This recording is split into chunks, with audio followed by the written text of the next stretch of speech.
Think unlimited में आपका स्वागत है। यहाँ हम केवल विचार नहीं बांटते, हम आपको उस मानसिक प्रयोगशाला में ले जाते हैं जहाँ दुनिया के सबसे शक्तिशाली लोग अपनी नियति लिखते हैं। आज हम नेपोलियन हिल के दर्शन के सबसे रहस्यमयी और गुप्त अध्याय को खोल रहे हैं, अदृश्य सलाहकारों की सभा, द इनविजिबल काउंसलर्स। यह तकनीक इतनी शक्तिशाली है कि इसने साधारण लोगों को इतिहास का निर्माता बना दिया। यदि आप अपनी समस्याओं का समाधान खोजने में खुद को अकेला महसूस करते हैं, तो ये कहानी और ये तकनीक आज से आपकी पूरी दुनिया बदल देगी।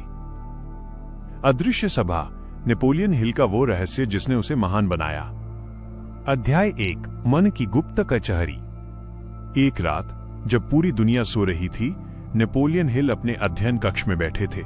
वे एक गहरी उलझन में थे। उन्हें एक ऐसी किताब लिखनी थी जो सदियों तक लोगों का मार्गदर्शन करे, लेकिन उन्हें लग रहा था कि उनका अपना ज्ञान सीमित है।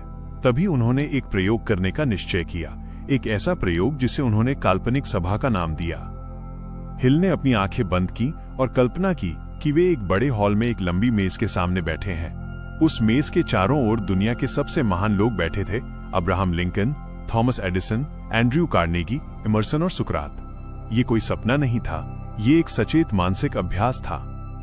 हिल ने अपनी किताब में लिखा है, मैंने इन महान आत्माओं को अपना सलाहकार, काउंसलर्स नियुक्त किया। हर रात मैं अपनी आंखें बंद करता और इस सभा को बुलाता। मैं अपनी समस्या उनके सामने रखता और कल्पना करता कि वे मुझे क्या सलाह दे रहे हैं। अध्याय 2, यह तकनीक काम कैसे करती है, the science behind it. Napoleon Hill के अनुसार मानव मस्तिष्क एक रेडियो की तरह है जो अनंत बुद्धिमत्ता, इन्फिनिट इंटेलिजेंस से जुड़ा हुआ है। जब हम किसी महान व्यक्ति के चरित्र, उनकी सोच और उनके जीवन का गहराई से अध्ययन करते हैं, तो हमारे अवचेतन मन में उनका एक मानसिक स्वरूप, मेंटल इमेज बन जाता है। जब हम शांत होकर इस अदृश्य सभा में बैठते हैं, तो हमारा अवचेतन मन उन्हीं महान लोगों की तरह सोचना शुरू कर देता है। ये केवल कल्पना नहीं है, ये आपके मस्तिष्क के उन हिस्सों को सक्रिय करने का तरीका है जहां अंतर्ज्ञान, इंट्यूशन का वास होता है। हिल कहते थे, जब मैं लिंकन से बात करता तो मुझे न्याय और साहस की प्रेरणा मिलती। जब मैं एडिसन से पूछता तो मुझे तकनीकी समस्याओं के ऐसे समाधान मिलते जो मुझे जागते हुए कभी नहीं सूझते थे। अध्याय 3, सेटअप और अदृश्य मार्गदर्शन।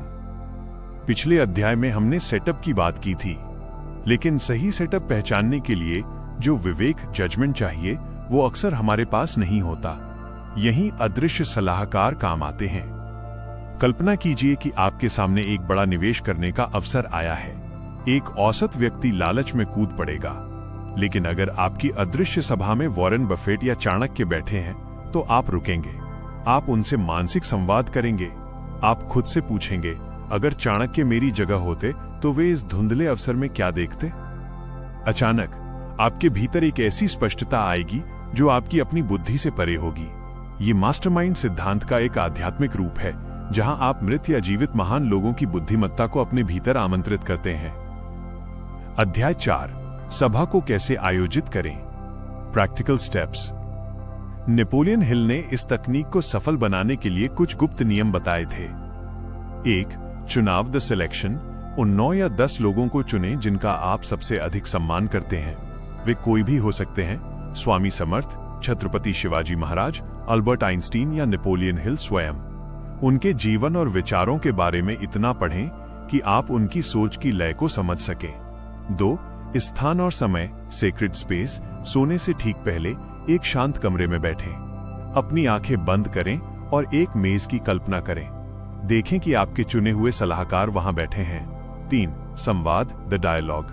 अपनी समस्या को स्पष्ट रूप से कहें, फिर हर सलाहकार को बोलने का मौका दें। शुरुआत में ये आपको केवल अपनी ही कल्पना लग सकती है, लेकिन धीरे धीरे आप पाएंगे कि आपको ऐसे विचार मिल रहे हैं जो आपकी वर्तमान सोच से बहुत ऊंचे हैं। 4, महारत, मास्टरी। हिल ने चेतावनी दी थी कि शुरुआत में ये अदृश्य सलाहकार आपके नियंत्रण में होंगे, लेकिन एक समय ऐसा आएगा जब वे आपसे स्वतंत्र होकर बात करेंगे। यह वह बिंदु है जहां आपका अवचेतन मन पूरी तरह से यूनिवर्सल माइंड से जुड़ जाता है। अध्याय 5, स्वामी समर्थ और चेतना का विज्ञान। यहां आध्यात्मिकता और विज्ञान का संगम होता है। जिसे नेपोलियन हिल अदृश्य सलाहकार कहते हैं, उसे भारतीय दर्शन में गुरु तत्व या आंतरिक मार्गदर्शन कहा गया है। जब कोई स्वामी समर्थ का अनन्य भक्त होता है, तो वो अनजाने में इसी तकनीक का उपयोग कर रहा होता है। वो हर संकट में पूछता है, स्वामी अब क्या करूं, और उसे भीतर से एक रास्ता मिलता है। नेपोलियन हिल ने इसी भक्ति और विश्वास को एक वैज्ञानिक रूप दिया ताकि एक सामान्य व्यक्ति भी अपनी मानसिक शक्तियों का उपयोग कर सके। यह अदृश्य सभा आपके और उस अनंत शक्ति के बीच का पुल है। अध्याय 6, डर से मुक्ति और आत्मविश्वास। इस तकनीक का सबसे बड़ा लाभ यह है कि आप खुद को कभी अकेला महसूस नहीं करते। जब आपको पता होता है कि इतिहास के सबसे महान दिमाग आपके कॉल पर उपलब्ध हैं, तो आपका डर खत्म हो जाता है। आप हर सेटअप का सामना एक सम्राट की तरह करते हैं। नेपोलियन हिल ने खुद स्वीकार किया था कि एक समय वे इस सभा से इतने डर गए थे कि उन्होंने इसे बंद कर दिया था, क्योंकि उन्हें लगने लगा था कि ये सलाहकार वास्तव में कमरे में मौजूद हैं। लेकिन बाद में उन्हें समझ आया कि ये उनके अपने अवचेतन मन की पराकाष्ठा थी। निष्कर्ष, आपकी सभा बुलाने का समय आ गया है। थिंक अनलिमिटेड का ये संदेश स्पष्ट है, आपकी बुद्धि की सीमा आपके विचारों तक नहीं है। आप उस पूरे मानव इतिहास की बुद्धिमत्ता के उत्तराधिकारी हैं। आज रात सोने से पहले अपनी पहली अदृश्य सभा बुलाइए। अपने सलाहकारों को चुनिए, उनसे अपनी उलझन साझा कीजिए और फिर देखिए कैसे वे आपको उस सही सेटअप की ओर ले जाते हैं जिसका आप बरसों से इंतजार कर रहे थे। याद रखें, आप अकेले नहीं हैं। आपके भीतर उन सभी महान लोगों का अंश मौजूद है जिन्हें आप अपना आदर्श मानते हैं। यदि ये तकनीक आपको झकझोर गई है तो कमेंट में उन 3 लोगों के नाम लिखें जिन्हें आप अपनी इनविजिबल काउंसिल अदृश्य सभा में देखना चाहते हैं। इस वीडियो को उन लोगों तक पहुंचाएं जो खुद को कमजोर और अकेला समझते हैं। चैनल को सब्सक्राइब करें, क्योंकि थिंक अनलिमिटेड में हम आपको वो चाबी देते हैं जो आपके मानसिक कैदखाने के ताले खोल देती है।